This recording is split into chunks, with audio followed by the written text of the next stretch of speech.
Well, if there's going to be winners, there's going to be losers of the playoffs. And I'm not going to lie, this one was a lot harder.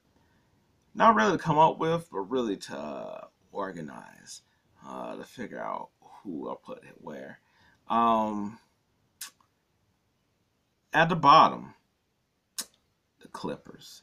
Now, I know what you're thinking. It seemed like kind of low for them, but the reason I put them low is really like even though our expectation was a lot higher and they disappointed once again. And yes, it is disappointing. It just really feel like they don't matter. That nobody cares. So I'm like we have the expectation because of the players, because the players and the names and the Clippers and all that other stuff. But also it feels like we're just like same old Clippers and whatever. I guess Kawhi's hurt again. James Harden not showing up. PG having I was like, oh he playing. There's a stinker. You know.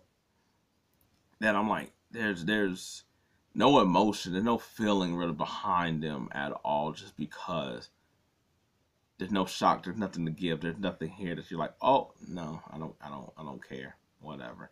And that's why I did it, because I'm like, when you keep getting disappointed by the same thing, you don't care. You're just like, oh, that's what the par for the course. I was like that parent that basically only showed up on your birthday, but basically showed up 2 weeks late because they forgot. You're just like, hey, whatever. Thanks for the present. Like that's what the Clippers are, just deadbeat parent. Number 4, I got the Milwaukee Bucks, cause they had injuries, so that's why you got to have a little bit of asterisk. Cause it's like if they didn't have the injuries, they might would have beat Indiana. But with that said, I was like going into the playoffs, was it good? And then you sort of seen what was like where it was just like, with their team, like outside of a Lillard busting their ass in the first game, there really wasn't much there. And don't get me wrong, Indiana took advantage, but I think that there was so many glaring holes that you pretty much got from this game. I mean, from this series, where it's like Milwaukee's like they need another score, they need more athleticism, they need more shooting, they need like more like another shot creator. Like I feel like Dame and Giannis covered up so much with this team that without them being there, you could finally say, okay, we need to change up a lot of these damn spots on the team. So in my mind, I was like, should be a win. That's a winner, but it's for them the way they lost and they just had a whimper on the way out. Number 3 is the Denver Nuggets. I was like, could put them higher because champs, but I put them 3 because I was like, I think it's devastating for all the people that was wanting to be like dynasty, and it kills me that they were getting dynasty talk about winning back to back first. Like to me, like I get that we done changed how we say dynasty, and now it's like like a 5-year window or whatever. But to me, I still feel like you need to be there back to back in order for a dynasty to start. Cause I'm like, if they get there 2 years from now, not a dynasty, and then another 2 years, that's not a dynasty. But I'm like, but if you look at all the teams that got to be a dynasty, they pretty much won 1 year, 2 year, and then maybe they lost one, and then they came back a following year. So I'm like, you get what I'm saying?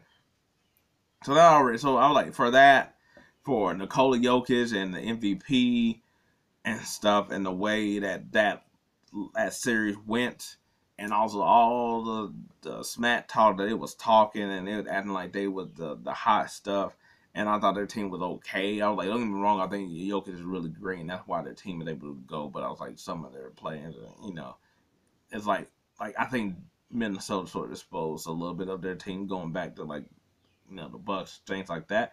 But I think, and then for you to have this excuse where like, well, we were just tired and being the hunter, I'm like, get out of here with that. I was like, I mean, probably should be higher, but I think because the team is pretty much going to stay intact and they're going to add some stuff on the fringes, that I'm willing to be like, okay, it was bad, they lost, but I feel like they'll be back, and it's just that just hurt that they didn't get to at least sort of defend their crown. And with the other two, you'll see why. I was like, this was sort of difficult, but at number 2, I put Phoenix. I put Phoenix because the reason I didn't put Phoenix 1 is because if you can learn anything from Dallas, I think is if you can get the supporting cast right, you can make it all work. And this is and they got the Bill trade, and then they was trying to piece together a team. Whereas this offseason they could put together a real team, get a decent another big man, another 4, an actual point guard. You'll be able to get those even if they're gonna have to come on the sheet. Like Dallas, they got Exum, they got Derrick Jones. I was like they had. I was like Phoenix gonna have draft picks, but you know what I'm saying? Like they were able to put the people together because I was like, who knows? You might have to get Grayson Allen and get something good back later on. That's what I mean. So I'm like, it did not work this year. It was a disaster for the whole year. It was disappointing in the playoff because we at least thought they wouldn't get swept. We thought they might get beat, but swept because you would think that their offensive firepower would overtake, and they also had some stinker games too. So, and they had to change their coach. But the only reason I put them 2 is because there's still something to say about getting the pieces right, even though they're playoffs. So, which is number 1, the Lakers, because I don't know what the hell they can really do for this team to be anything more than what they are. I don't know what coach you can get to be anything any more than what they are.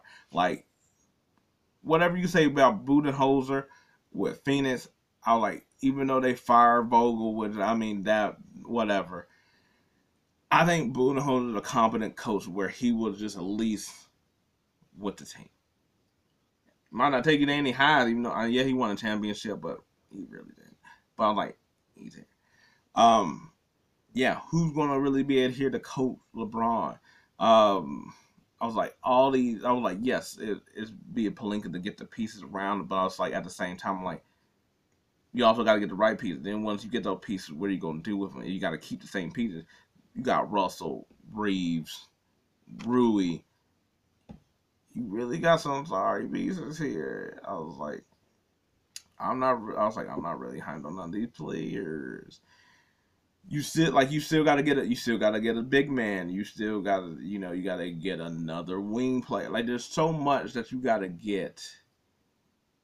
While also, like, yes, they got the draft pick to send out and stuff like that. So we'll see what they could do and package up with other players. But what can you also really do? Like Rui, that contract big, and I'm like, Rui isn't with that contract. So what do you do there?